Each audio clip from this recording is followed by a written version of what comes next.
come across this video and you see it, they slated this film. Slated it, why? I don't know. But they completely trashed it.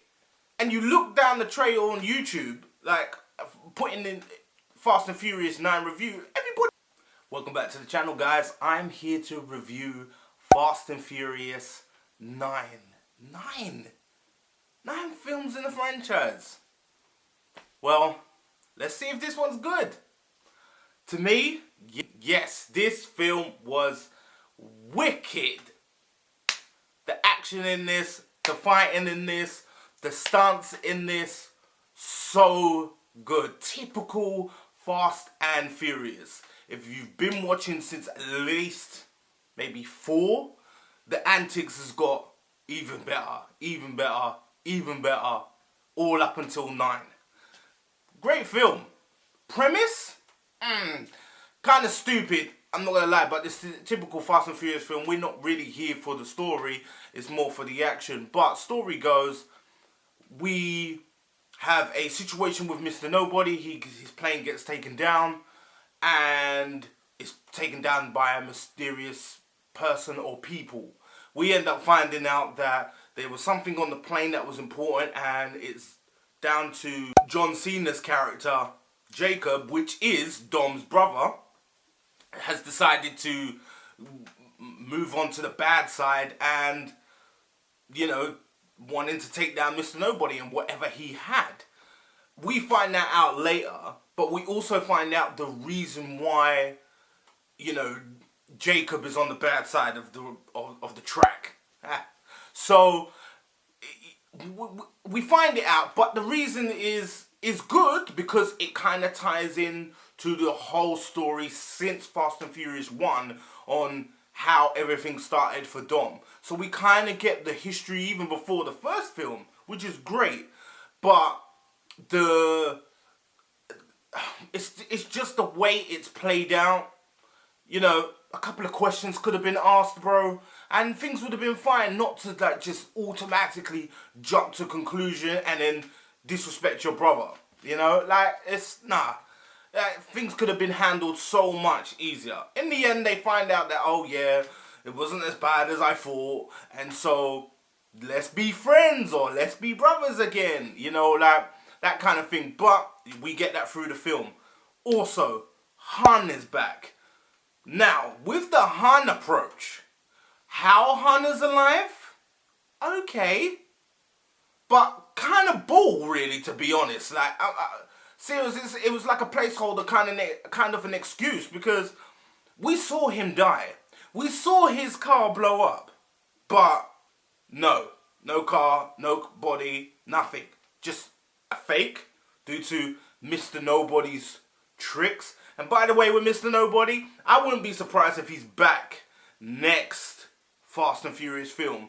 Because if he faked out Han's death, he could definitely fake out his own death. You know, like that wouldn't be a surprise to me. I wouldn't be like, oh, how did that happen? Expect the unexpected when it comes to Fast and Furious. But as John Cena, as the antagonist, he was really good. I did like him. Could have done a little bit more. They could have let like his acting chops stretch, because he can act. You know, if you followed him through wrestling like I have, you've seen him. He can do acting, and he's done films. So, you know, again, pushing, but the way they end it with him, he therefore can be in the sequels, and he might be. He might be in the next 2 films. He might not. Then we've got, you know, the shout outs to the man them from Tokyo Drift. We've got the shout outs to the twins. I think they're in 5, if I remember rightly. We got a shout out to them and how, you know, they first knew Dom, to how even the events of that foreshadows the events of the whole bank heist. So, like, there was all little bits and pieces to give you the through line of Fast and Furious if you follow the franchise really deep. So, those little Easter eggs, as you would say, were great. But, as a whole, the action, the story was okay. The action, the stunts, fantastic.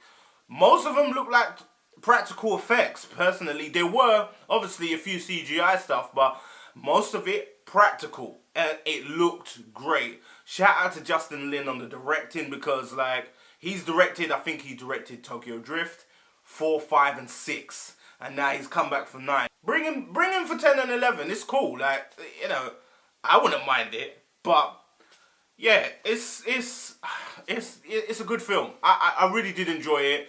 It was fantastic to see it at the cinema as well. I really enjoyed the experience.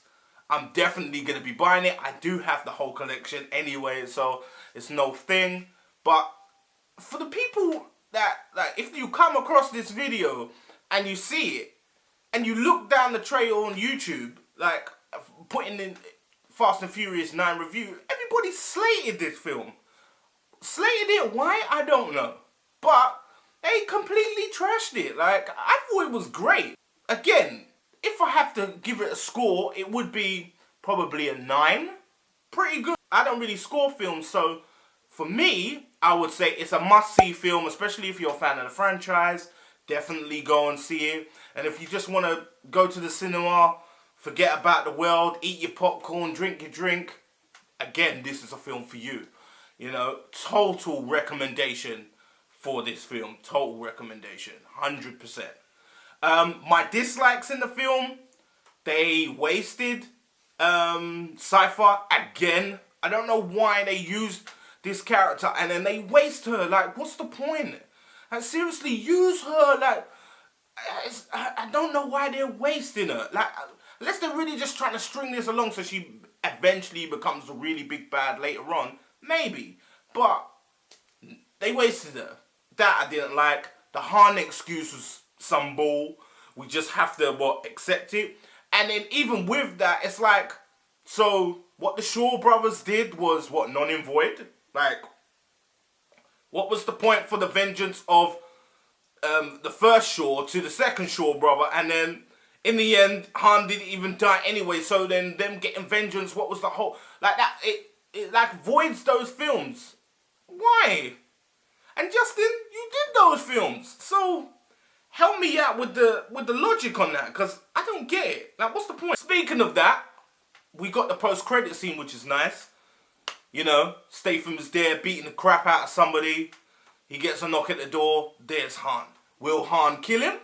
Will Han just have a chat with him and understand where he's coming from?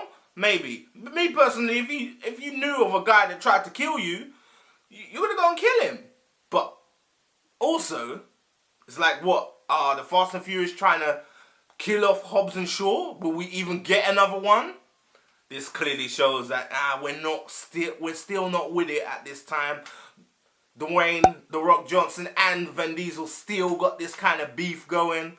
Alright, whatever, fine. Then, that's just them. But, we'll see. You know, everybody else in the film, like characters-wise, like Ludacris, like Tyrese, Rodriguez, and I can't even remember the other girl's name. But everybody kind of had, like, you know, their shine in the film, which was really great. Really good. You know, it was good to see, especially the fighting scene. I think they were in Japan. That scene was nice with the girls. Wicked. Even with Tyrese, he had his little moments. He was still the comedic guy, but he had his moments. Like, yeah, the film was great. You know, I totally enjoyed it, like I said earlier. So, you know, to how I felt going into the films, I got, you know, both trailers that I reviewed. And some of the things that I said in there came true. Other things didn't come true at all. But, you know, sometimes you get it right, sometimes you get it wrong. But those are my thoughts and feelings about the whole film. But guys, tell me what you think. Did you enjoyed it, thought it was crap? You like me wanting more and just really enjoyed the film? Comment down below, like and subscribe, and I guess I'll see you for our next review, guys. Later.